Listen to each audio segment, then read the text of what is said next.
Aš laikau, kad vadovas turi tokią komandą, kokios nusipelnė. Dažnai man vadovai sako, kad maniškiai nesavarankiški, jie neatsakingi, susitarimų nevykdo, aš prašau kažkaip tai aktyviau, kažkaip tai daugiau, kažkaip kitaip, jie pokyčių vengia ir panašiai.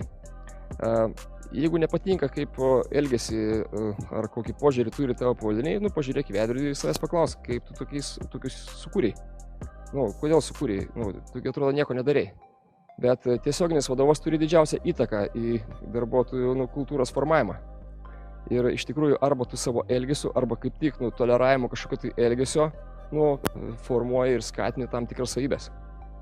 O šitą sakinį galima kažkur tai užsirašyti ir pasigabinti virš vadovo darbo stalo. Neatsakingo elgesio toleravimas skatina neatsakingą elgesį. Tiesiog, gal tu nieko ir nedarei, kad jie neatsakingi, bet tu toleravai tą elgesį. Jeigu tu kažką pažiūrėjai, tu toleruoji susitarimų nevykdymą, toleruoji vėlavimo susirinkimus, užtenka, kad toleruoji, tuo tu skatini, tuo tu prisidedi prie tos kultūros formavimo.